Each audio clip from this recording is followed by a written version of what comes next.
Very well.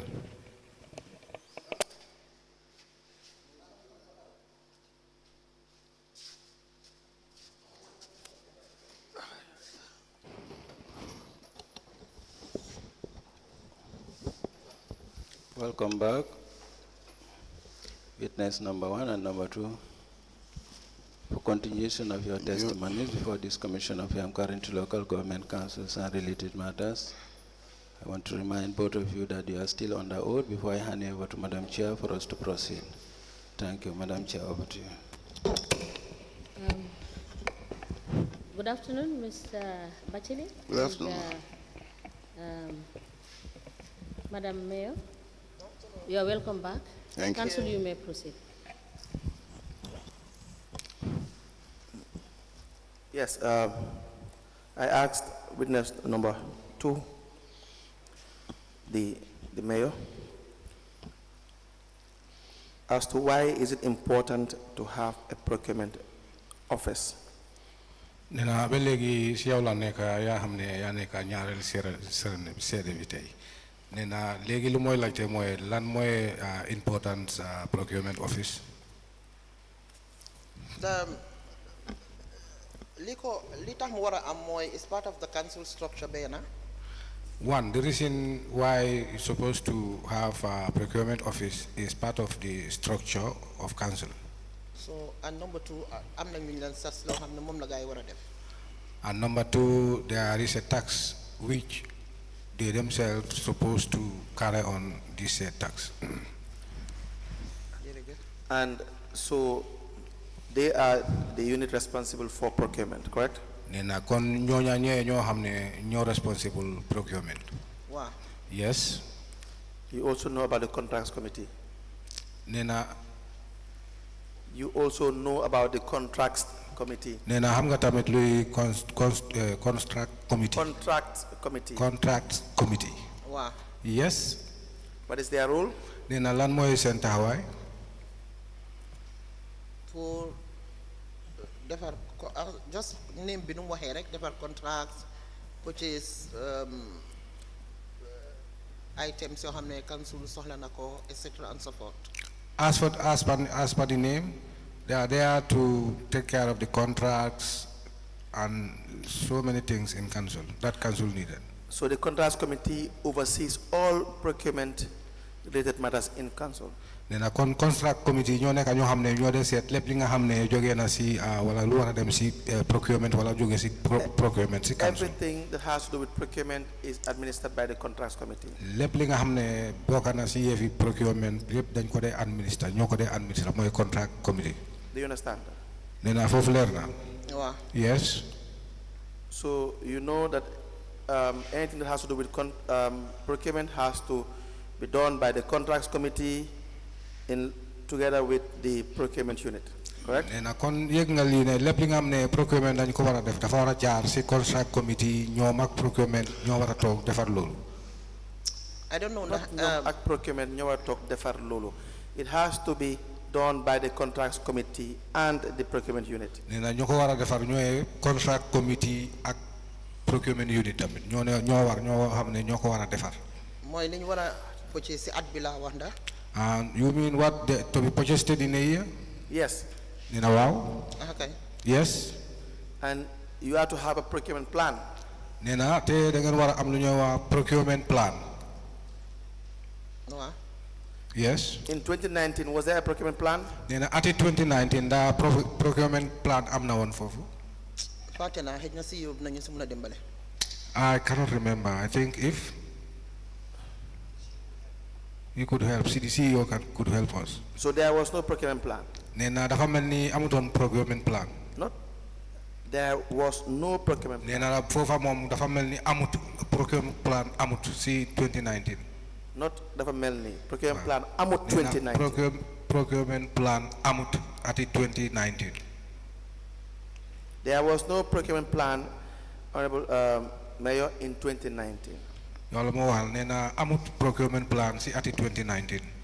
And this is confirmed by highlighted by the compliance review. Nena te so sete compliance review tamit lol tamit wona nañ ko fofu dafa feñ fofu. And confirmed by the CEO. nee na te CEO si boppam mu dal di ko dëgëral ne lu am la. CEO, is that correct? Yes.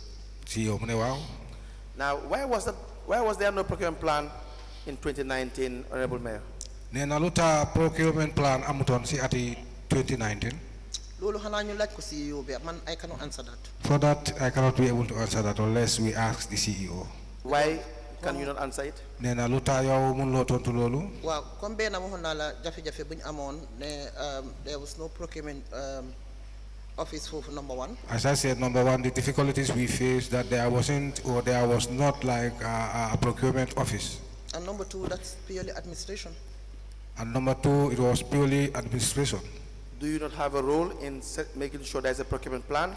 Nenda au yaw amlo warugal wala yon pour mun a gis ne procurement plan am na. I'm now warugal si wax naa ko from day one. Yes, my role is to oversee, to supervise, to oversee the council. Yes, I have said that from day one that yes, I have the obligation because I'm there to supervise council. Did you go ahead? Why again luñ ma wax rek laa mun a xam. But again, whatever I am informed is what I know. Did you request for a procurement plan? Nenda yaw da nga laajte woon pour ñu am procurement plan. I cannot remember. I cannot remember. Why did you not request for a procurement plan? Nena lu tax laajte lo wala wax lo leen pour ñu am procurement plan. Mënuma remember da laajte naa ko laajte wu ma ko. I cannot remember whether I did ask or not. Mr. CEO, did the mayor request a procurement plan in 2019? No. Moom mu ne déet request lo benn procurement plan. The CEO has answered that you did not request for a procurement plan in 2019. Nena CEO wax na ne 2019 de yow wax lo wala laajte lo pour ñu am pour ngeen am foofu procurement plan. Loolu la CEO bi wax man li ma la tontu mooy ne I cannot remember that laajte naa ko o laajte wu ma ko su fekkee ne moom mun naa remember ne laajte wu ma ko xëy na moom he can prove that man weddi wu ma ne CEO lu mu wax de. Yes, that is what the CEO said. But as I said for myself that I cannot remember whether I did or I did not. But maybe if at all he can remember that I did, yes, he can say so. The law requires that there has to be a procurement plan. Nena loi bi mom li la wax ne procurement plan dafa wara am. The law requires that Mr. Batchily as the CEO must administer the area council.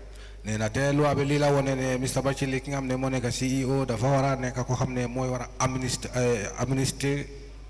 council. The law requires that the chairperson, the mayor or the mayoress, as the case may be, supervises the CEO. Nena te loi bi belegi ni la terel ne yaw sa boppa chairperson bi wala yow mayor bi yena wara nekk ñoo xam ne da ngeen wara supervise CEO. So that what the CEO did not do in accordance with law. Li nga xam ne lépp li nga xam ne moom def na ko te àndut ak loi bi. What the CEO did not do in accordance with law. Nena li nga xam ne CEO def na ko wala defu ko si yooni loi. He should be instructed by way of a letter. Nena war ngeen ko yëgal wala war ngeen ko wax pour mu def ko te war ngeen ko bind si comme lettre. Demanding that he does what the laws require him to do. Pour ngeen gis ne ngeen yëgal ko mu gis ne mu dal di def li nga xam ne loi bi loolu la wax pour mu def. Did you write? Nena ndax bi nga ko bindoon. I cannot remember writing. I cannot remember writing. Mënuma remember pour binda ko anything about concerning procurement plan. I cannot remember writing to the CEO anything concerning the procurement plan. So as it stands, we don't have evidence of a letter written to the CEO requesting for a procurement plan. Nena kon be legi amuñ evidence bi nga xam ne bu mel ni lettre li nga xam ne bind nga ko jox ko CEO pour gis ne procurement bi mu am plan. Waaye loolu wax naa ko man mënuma remember fu ma waxee affaire procurement plan. But I have said that I cannot remember where I have said about a procurement plan. Did the council discuss the issue of a procurement plan in 2019? Nena at 2019 that council mus nañ toog pour waxtaan affaire procurement plan. In your general meetings, in the council meetings? Nena si sa general council meeting. Mënuma remember loolu. I cannot remember that. If there is no procurement plan, do you know that all the procurement done in that year would be unlawful? Nena su nekkee amut procurement plan ndax xam nga loolu ne loolu su amut da nga gis ne procurement yëpp bi nga xam ne def ngeen ko si at boobu du ànd ak loi bi. Xawma loolu. I don't know that. So if there is no procurement plan, the procurements that will be done in that year would not be lawful. Nena su amut procurement plan da nga gis ne at boobu procurement bi nga xam ne yëpp def ngeen ko du ànd ak loi bi du ma ko tërale. And if you do not have a procurement plan, then you can't have a proper budget. Nena te soo amut procurement plan doo mën a am proper budget. Do you know this? Ndax xam nga loolu. maa ngi ko doon dégg tey. It's my first time to hear this. It's news to me. because the budget would, of course, factor in the expected expenditure for a given year. Nena da nga gis ne budget bi suñ koy liggéey nuñ ko xayma wala fan koy tëral mooy expectation yi nga xam ne am ngeen ko si at bi li nga xam ne loolu ngeen war a dépense. And this will be informed by the procurement plan. Nena te li lu ko war a leeral wala lu war a xibaar li mooy lu ñuy wax procurement plan loolu rek moo mën a leeral loolu. In relation to procurement. si bi nga xam ne mbiri procurement. So this should have been enforced. Nena lii dafa war a nekk loo xam ne da ngeen ko fa war a taxawal mu ngeen enforce ko. Do you know this? Nena xam nga loolu. xëy na su fekkee ne duñ mën a am budget bu correct xam naa budget bi comme ba mu demee si ministry bi ñoom dañ ko reject. No, I know we don't have a correct budget. The time it was taken to the ministry, it will be rejected. No, I mean, you have your budget and you go through your bilaterals. If they don't ask you whether you have a procurement plan, then you may escape on that. Nena so amee sa budget bi nga dem fi nga xam ne foofu nga ko yóbbu lu ma wax bilateral nena su fekkee ne ñooñu laajtewuñ la affaire procurement plan nena mbir mi noonu la moo demee. But just because someone doesn't do their job supposedly properly. waaye comme am na ki nga xam ne nu mu war a liggéey defut noonu liggéeyam bi warut nu mu waree. does not mean that the BCC shouldn't do their job. Nena loolu taawut wala loolu taawut ba gis ne BCC waruñ def seen liggéey. Now, most of the procurement that were done were single sourced. Nena te soo seetee procurement yu bëri yi nga xam ne def ngeen ko foofu loolu yëpp nekk na loo xam ne lu ñuy wax single source. We told Mr. Batchily that which was done in relation to procurement for single sourcing for the most part was against the law. Nena te war nañ ko Batchily fii ne am na yoon yoo xam ne yu bëri wala dépense yoo bëri yoo xam ne yu bëri def ngeen ko si single source nena loolu yu bëri nga xam ne àndut ak loi bi. Now, do you know why most of these procurement activities were single sourced, Honorable Mayor? Nena na yow ndax am nga xam-xam foofu wala xam nga lu tax ay procurement yu bëri yi nga xam ne def ngeen def ko si single source. Did it? No. Did you find out? Nena ndax da nga find out da nga ut ba xam lu xew wala laajte. Did it? No. Is there any reason why? Nena ndax am na lu tax. loolu li council that is pure administrative liggéeyi administration la. Council, that is the work of the administration. How do you understand the supervisory role of the mayor or mayoress or chairperson supervising the administration? Nena yow supervise bi nga xam ne daf la war wala yow mayor bi yaa ko war a def wala chairperson bi mooy seen rôle supervising nena wax ñu kon yow loo si xam ban la war a def si supervising boobu. How do you supervise them? Nena naka nga dee supervise. Through CEO bi lu ma wax. Through CEO, what he do inform me. Because man duma accountant. Because I am not the accountant. So ma demee accounts bi pour wax ne dama leen di supervise. And even if I go to the accounts and I say I want to supervise them, man dama nax suma boppa. I'm just joking to myself. I'm not an expert in procurement. I am not an expert in procurement. So su ma duggee foofu tamit ne maa ngi seet procurement li ñoo def tamit dama nax suma boppa. And if I enter there to say I want to find out what the procurement are doing, that means I'm fooling myself. You don't have to be an expert. Nena wala nekk sa expert. You don't have to supervise the finance director per se in the strict sense. Nena negut ne pour supervise ko comme nga dem topa ko di seet lan la moo def wala si lan la nekk lu ma strict sense. You don't have to supervise the procurement officer. Nena negut tamit procurement officer ngay supervise. You don't have to supervise the director of administration, or let's say to supervise the cleaner. Wala negut tamit ne da nga war a supervise the director wala nga cleaner nga supervise cleaner. The law says you supervise their boss. Nena loi bi lu mu wax mooy seen njiit bi nga xam ne mooy seen boss kooku nga war a supervise. The person who supervises these people Nena koo xam ne kooku tam moo dee supervise ñooñu. is answerable to you. Nena moom si yow la moo uyu. So when he supervises the director of finance, Nena yow soo supervise director of finance. not yo, Mr. Batchily, he Nena, supervises the director of finance. Nena CEO so supervise director of finance. The CEO supervises the other directors. Nena CEO mu supervise ñeneen director The yi. CEO supervises the various units. Nena CEO mu supervise various units si fa nekk. It is his job nee na liggéeyam la to make sure pour gis ne they do their job. pour ñu dafa war dafa lañu liggéey dañuy def seen liggéey nu mu waree. Now it is the mayor's or the chairperson's job nee na léegi sa liggéey la mayor bi wala chairperson to make sure pour nga gis ne that the CEO does his job. CEO def na liggéeyam nu mu war. So, for instance, we have Mr. Batchily did not do so many things that he is supposed to do. nee na comme suñ ko jëlee Mr. Batchily lu mu war a def defu ko yu nga xam ne yu bëri defu ko. That's the case. We have him. He did not do so many things that he is supposed to do. nee na te gis nañ ko lu bëri li nga xam ne war na ko defu ko. Most he accepts. nee na nangu na. But he has to be supervised by the mayor. nee na waaye moom mayor bi moo ko war a supervise. Not for you to wait whatever he brings, then you discuss. Whatever he does not bring, you discuss. That's how it works. nee na nekkut ne yow da nga toog xaar ko lépp li nga xam ne isi na la ko nga ngeen dal di waxtaan si loolu lu mu isi doo leen waxtaan. nee na The mayor should request for things. nee na yow lawyer bi yaa war a di laajte loolu. Request for the audit report. nga laajte audit reports yi.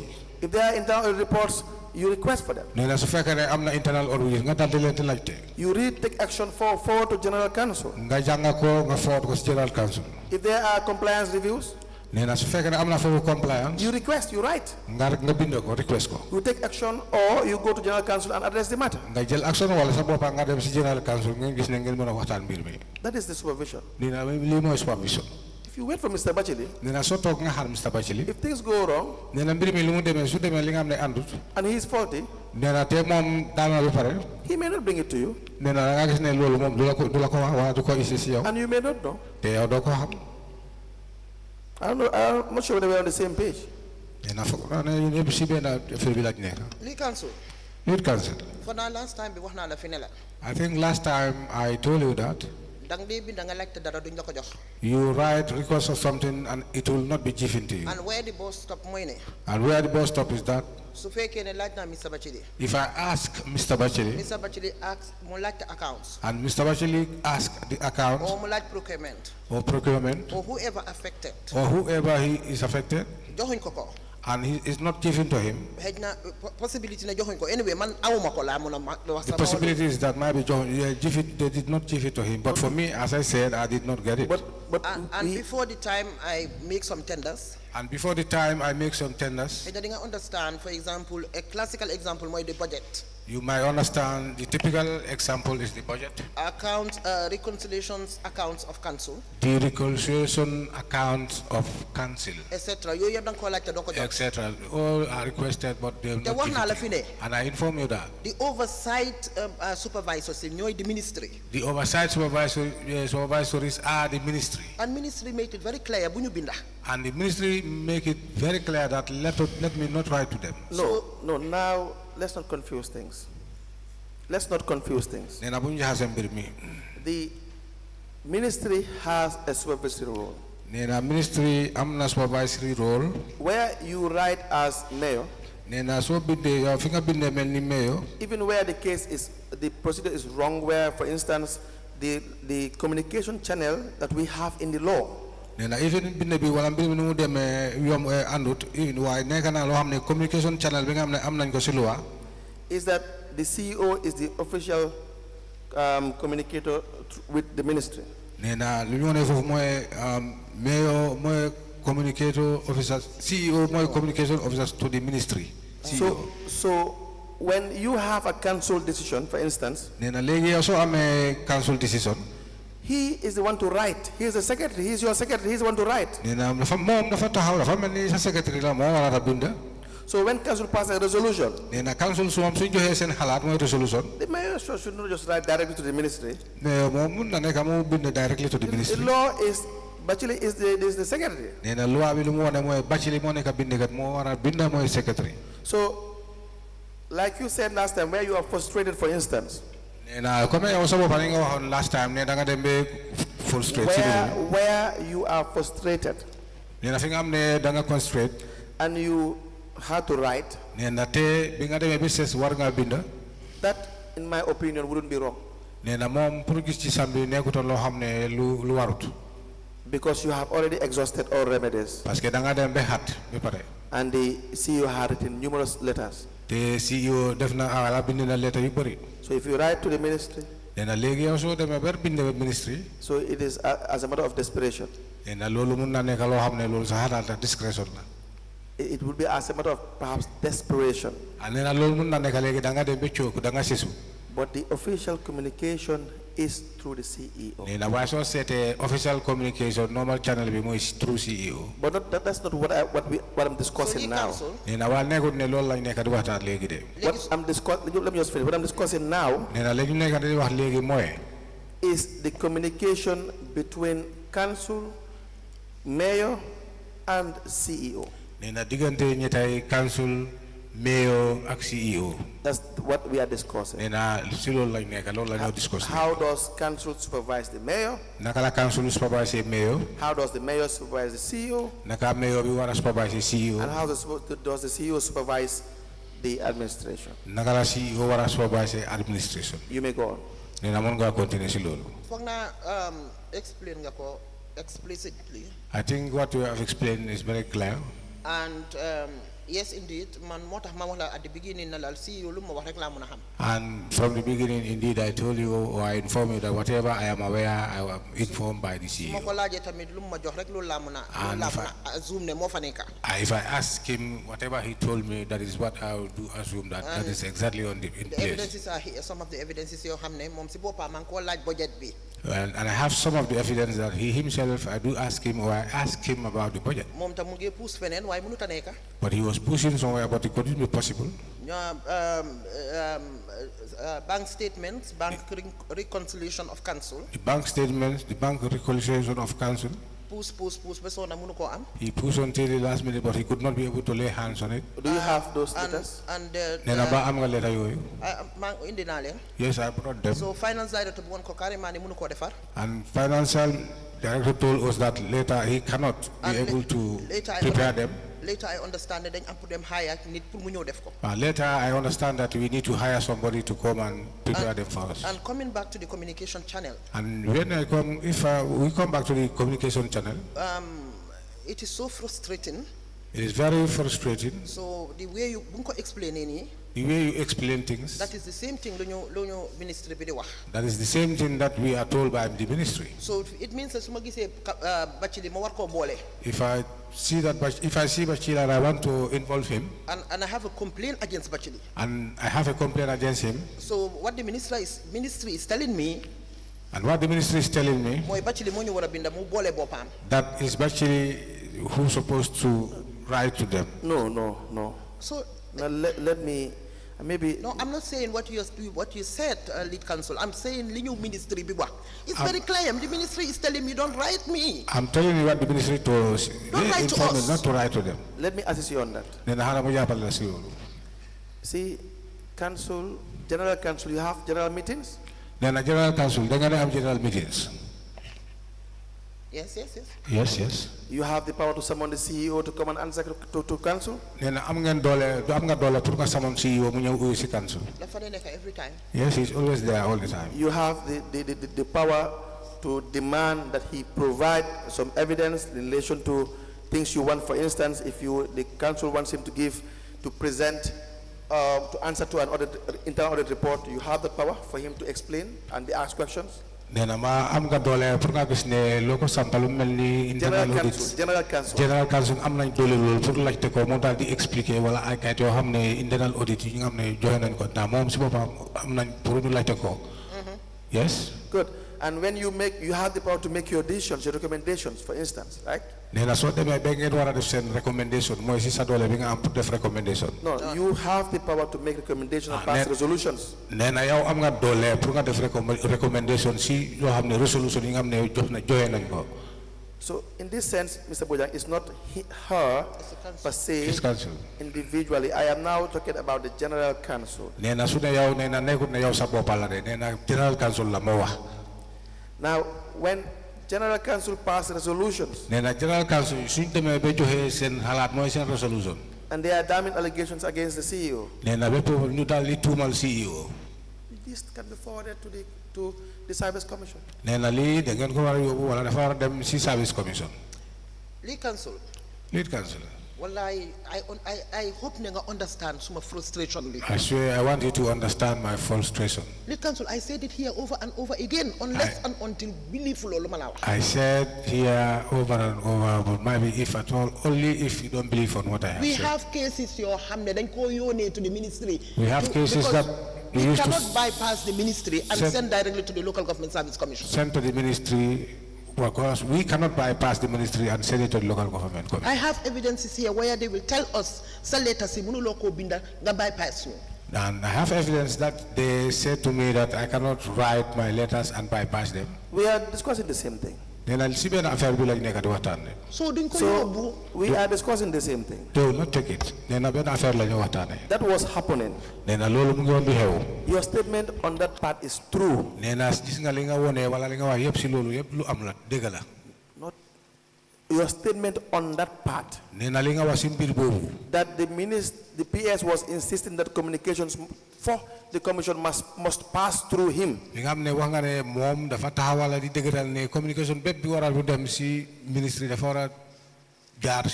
That is true.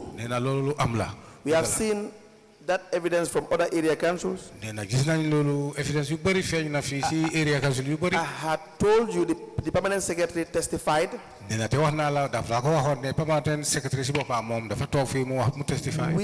informed the permanent secretary that that is wrong. That communications meant for the ministry are for the ministry. Communications for the service commission cannot and should not and must not pass through the permanent secretary. Service commission but water pass the secretary bi so it is true they were insisting that it must pass through them. We have passed that level because we have agreed with you on that part. And I had said this had been strengthened by the current case of KMC and of course the ministry. Of course, Senator Martins, I think, was there. That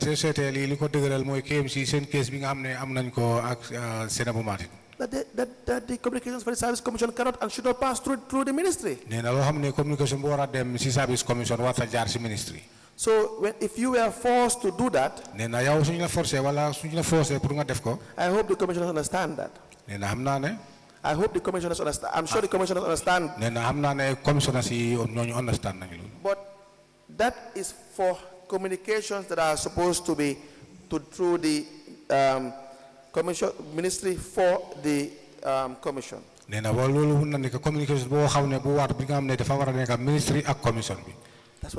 not what we are discussing now.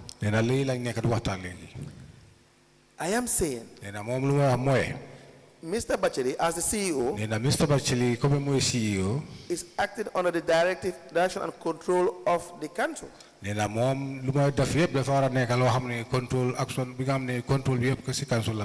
the mayor being the head of council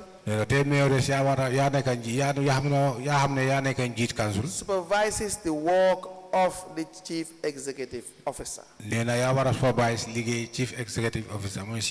law says a chairperson shall be the political head of local government area council. Preside at council's meetings. Supervise the general administration of the area council. Supervise general administration council. Yes. Supervise the general administration of the area council. Supervise the general administration of the area council. So my question is, are you familiar or aware of a GPPA, Government Public Procurement Authority, compliance review for every year? Are you aware of this? GPPA and compliance rule every adbuneka. Are you aware that they give their compliance review every year? And compliance review. Wow. Yes.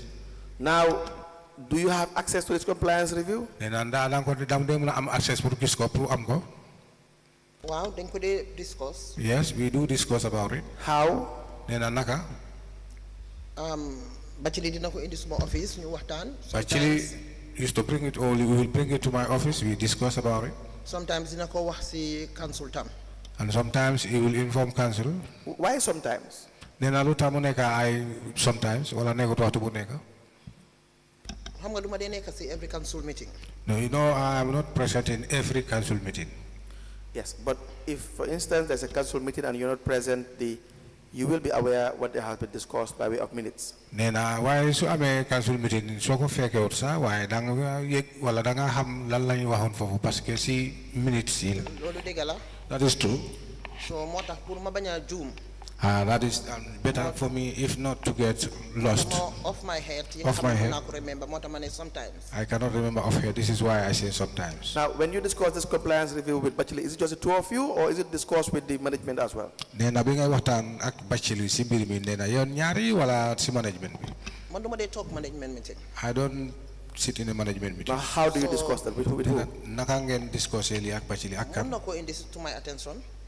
You can bring it to my attention. So kum fa muna fekk rek we discuss it together. Whoever he finds there, we can discuss it together. Not in management. But not in management. Mr. Batchily? Mr. Batchily? Yes. Do you discuss this with the mayor? All the compliance reviews? Yes, I normally used to hand them over a copy to see the report from the GPPA. Now, do you discuss it with her? Yes, do you have a discussion where you go through the compliance review with the mayor, page by page, and discuss it, issue by issue? No, we never used to go page by page. Do you have a discussion about the compliance review? We look contents. We look at the general situation. What is the general situation? That the compliance level is low. So you turn to the last page. Pardon? You just turn to the last page where they have the percentage, and you just discuss that the general percentage is very low for this year. That's all you do? Yes. But you don't discuss the content? No, we don't discuss the content page by page. Okay, Lord Mayor, the commissioner, the CEO says that you don't discuss the content, only the percentage regarding the compliance percentage. Nena CEO mom wax na ne do len de discuss mbiri content moy li nga xamne lu mu omba nena len ni ngeen de waxtaan moy affaire percentage. I cannot remember lan lañ de discuss. I cannot remember exactly what do we normally discuss. Ma day wax ne dafa low or dafa high. Whether it is low or it is high. Why xam naa ne sometimes the content yi nga xam ne moo fa nekk. But I know sometimes the content that is in it. Dinaa gis ne GPPA complain nañ lii. I will see to it that GPP have complained about it. Or GPPA wax nañ lii. Or GPP have said this. So dina waxtaan man won ma ne ma lii dinañ ko try defee ko nii or dinañ ko try defee ko nii. So he will discuss with me and he advised me or we advise each other to say let us do this way or take this way. So what action do you take after you are given the compliance review? Nena yow lan moy sa taxaway su demé be ñu jox la compliance bi. Review. Xam nga coming back to 2019. Coming back to 2019. And I think you are discussing 2019. Right. I think we are still on the discussion of 2019. Wax naa la jànkuwante yi problème yi nga xam ne moom la council amoon ci foofu. I told you the constraints, the difficulties that council had. Pour this office. To have this office. And the 2019 review bi nga xam ne moom la gaay indi. And the 2019 review that they brought. Bi nga xam ne moom nga discuss right now. And the one we are discussing right now. You put in mind is activities that happened in 2018, if I am right. And let us put in mind that these activities had happened in the year 2018. I stand to be corrected. Loolu laa foog. I stand to be corrected. That is yes, fine. some will be 2018. So dafa mel ni ñun si digga bi. Nena waaw am na ñoo xam ne 2018 la. And the whole of 2019. And 2019. Wow. So foog naa time boobu yëpp office bi was not established. And I think that time the office was not established. I'm not. Okay. Do you know Aida Njai? Nena xam nga ko ñëw Aida Njai. Very well. Very well. I have exhibit LGCC/BCC/IN/001. Exhibit. I will show you. Then I'll go on.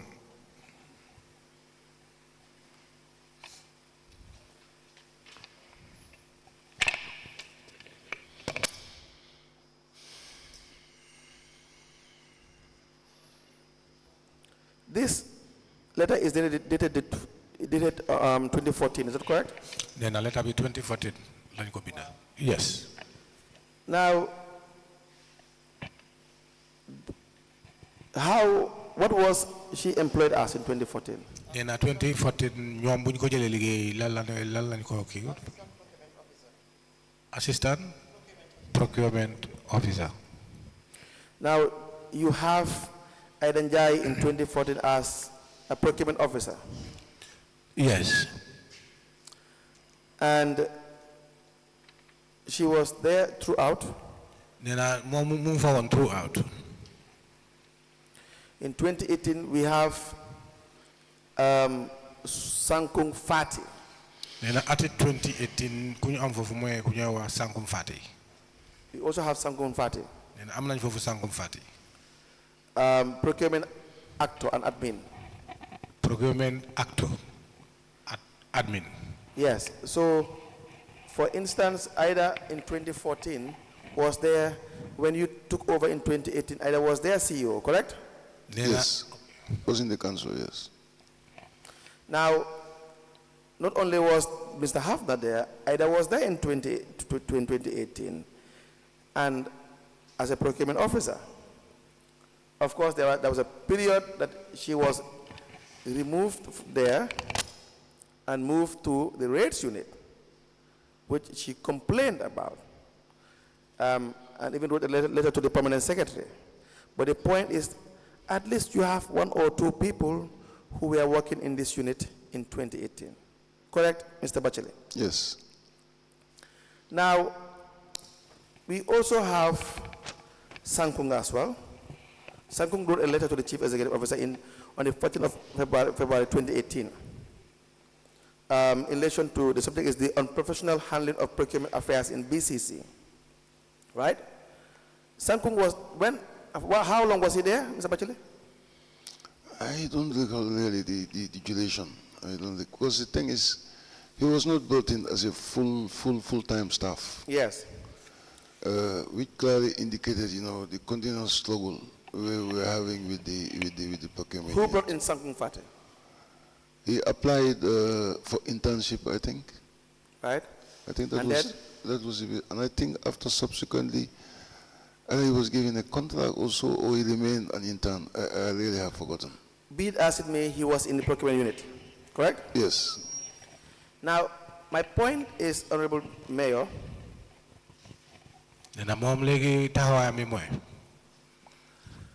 that there were people, at least 2 in the procurement unit during this time. In fact,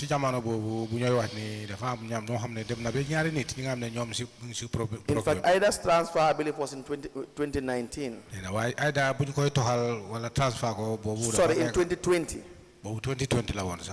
When she was written to by the Chief Executive, and the copy to the letter was copied to the Lord Mayor BCC, Rates Manager BCC, Chairman Establishment Committee, and Chairman Local Government Service Commission. And Chairman Local Government Service And the letter reads, and let me please be informed that you are deployed from the procurement unit to the rates unit. Procurement unit, audit unit. Audit. Rates. Excuse me, rates unit. With immediate effect. This will allow the management to better manage procurement matters. Management be manage procurement matters. Pending the proposed recruitments to be carried out by the Local Government Service Commission. Pending proposing local government service commission. So people occupied this office. Office bobu dafa amon ñu fa nekkon. Or were you not aware of this letter, Lord Mayor? Letter bi yegulo won affaire letter bi. Okay, maa ngi door a gis letter bi tey for the first time. It's my first time to see the letter today. Sankung man fekkuma Sankung mu def procurement Badji City Council. I did not found Sankung being a procurement officer in Badji City Council. And I think the CEO made it very clear fee. And I think CEO have made it clear. Mu ne bi ma ñëwee Dawda Hafna lañ fa fekkoon. He said when I came I found one called Dawda.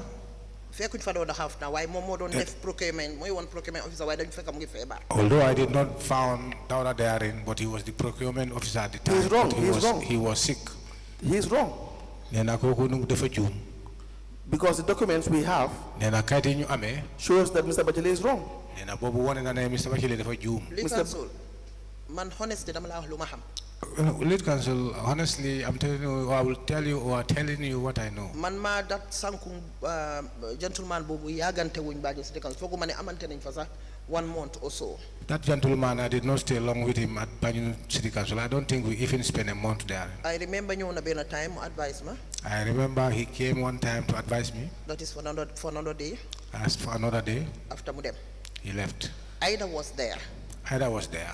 Whether Ida was a qualified procurement officer or not, I don't know. Whether she was a qualified procurement officer or not, I did not know. Later, being my one knee, manko do register. The letter that you showed me today is my first time to see And the it. memo I gave you the last time, I'm not being a memo buma tender. And I tendered a memo last time when I was here. I respectfully buganga allow ma read ko. I respectfully want you to allow me so that I can read it. And this Lulu is all geared towards the case of Ida Njai. And that is all geared towards the case of the said Ida Njai. Can we show the witness her exhibits that were tendered in this previous sitting? For me, Mangi Japan, man Ida Njai sax mako def procurement officer. I'm thinking that Ida Njai, I personally make her to be a senior procurement officer. A senior procurement officer. Senior procurement officer. Te lolu mu ngi ci exhibit. And that is exhibited. Exhibit bi moy bu amé green. Mu ngi amé lifin bu green, paper bu green la. And that exhibit is having a green paper.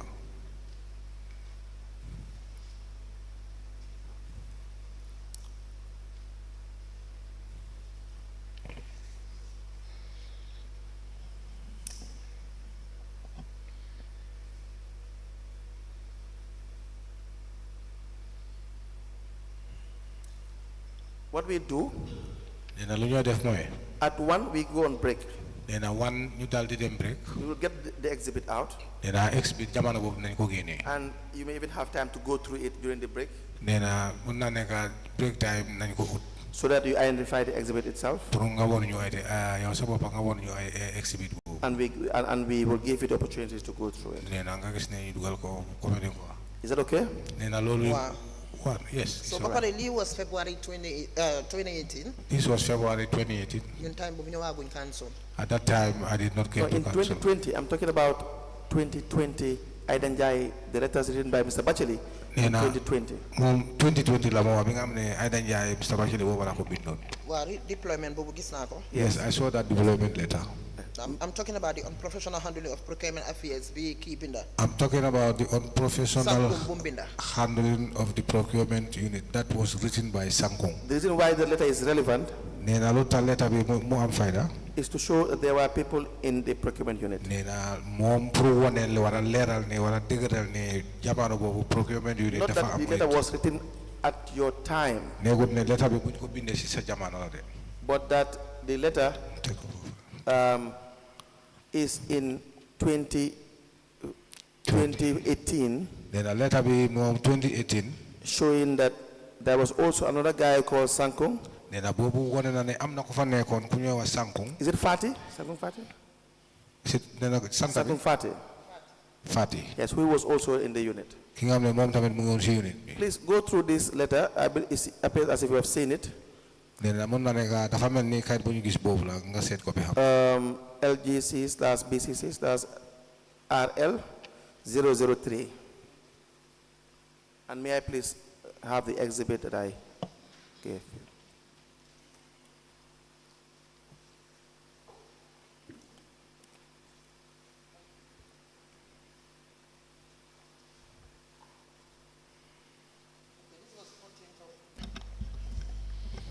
April 2021. This is April 14, 2021. First confirm whether that's the exhibit you are referring to. I think so, yes. Thank you very much. From With the permission of the chairperson, the witness wants to read the exhibit. Very well. From Lord Mayor to the Chief Executive Officer, subject Ida Njai, complaint of maladministration against the Banjul City Council. In reference to the letter received from the Office of the Ombudsman on 15th February 2020, Ida Njai, who was appointed as Assistant Procurement Officer in June 2014 by the Banjul City Council and later promoted to Procurement Officer in 2018 by the Lord Mayor of Banjul as part of the restructuring process after the local government elections in 2018. However, she reported that she was transferred to the rate office in July 2020, even after she explained to you that she does not have experience in this sector. Aidenjai has raised the following grave concerns, which I need your immediate response. You tried to bribe her to sign a fake account. I repeat that again. You tried to bribe her to sign a fake contract committee minute on 24th June 2020, which she did not do. You harassed her in several instances. You gave her an indefinite suspension on a half salary for allowing the GPA came for their annual compliance and audit review on 19th October 2020 as the only procurement staff at that moment. In light of these serious allegations that have been made, I will need you to respond to these matters as they are in violation of our work ethics and code of conduct.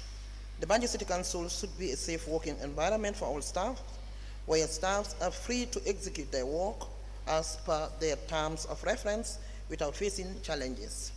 I will need your response to these items by Friday, 14th October 2021. Rohey Malick Lowe, CC to the Office of the Ombudsman, Local Government Service Commission and Fire. So I'm saying this because later my bugon letter begin.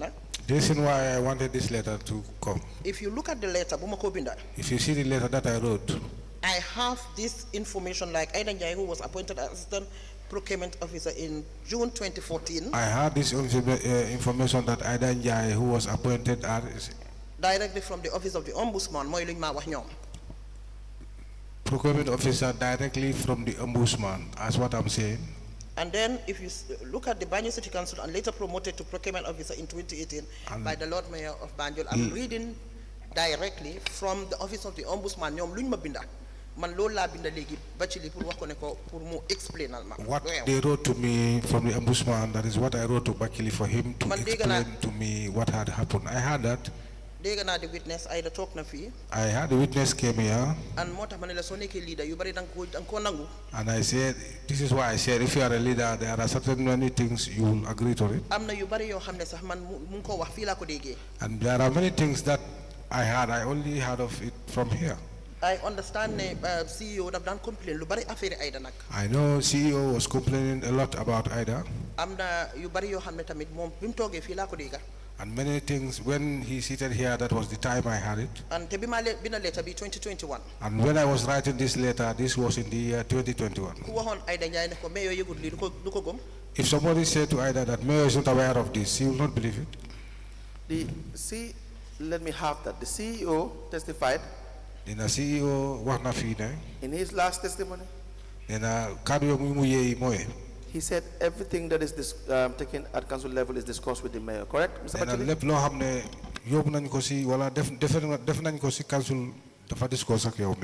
If you have a management meeting, you always send copies to the mayor. Yes.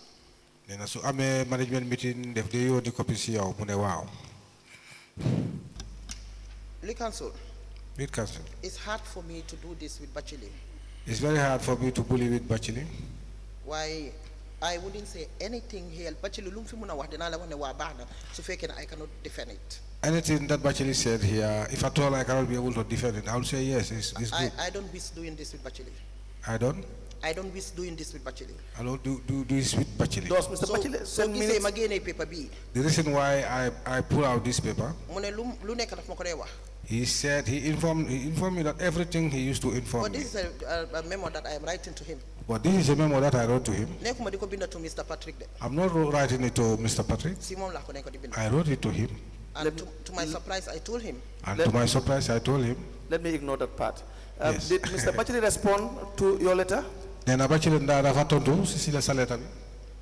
cannot remember him. I cannot remember him responding. Why is it the case? So do you keep a file in the office, at the mayor's office? Is there a file for all communications to the CEO or outside communications that are written, when they are written, and then whether they are correspondence received? CEO office, excuse me, mayor's office. Na am ngeen fa file bi nga am ne communication yep yu jaar yu day ñëw ak yu génn da ngeen ko day file fofu. Wow. Yes. Man Batchily suñ digante sax bindante mo fa bari wut. My writing at Batchily is not much. Pour ne every time binda man ma Batchily lolu To say- not only Batchily sax. To Why say- so gisee ma dem text suma pen bi ma binda rek xamal ne I have to. To say we write each other or try to write is not very fluent. It's very rare. Not if it only Batchily. Mr. Batchily, let me read this again to you. The Lord Mayor wrote a letter addressed to the Chief Executive Officer. It says, in reference to the letter received from the Office of the Ombudsman on 15th of February 2020, Aida Njai, who was appointed as Assistant Procurement Officer in June 2014 by the Banjul City Council, and later promoted to Procurement Officer in 2018 by the Lord Mayor of Banjul as part of the restructuring process after the local government election in 2018. However, she reported that she was transferred to the Rates Office in July 2020, even after she explained to you that she does not have an experience in this sector. Aida Njai has raised the following grave concerns, which I need your immediate response. You tried to bribe her to sign a fake contract committee meeting on 4th June 2020. You harassed her in several instances. You gave her an indefinite suspension on a half salary. In light of these serious allegations that have been made, I will need you to respond to these matters as they are in violation of our work ethic. Now, Mr. Batchily, did you receive this letter? Yes, I think I recall. Did you respond to it? Not too sure about that. Why? The ombudsman raised these issues. Yeah, but then the letter that I received, or the memo that I received, came from the mayor, not directly from the ombudsman. Yes, but the ombudsman raised all these issues. Yeah, and then all these issues that were raised there, I had discussed it with her verbally. Verbally. I believe it's a convenient point. We will come back. It's already one. And GRTS has already taken the signal. We rise.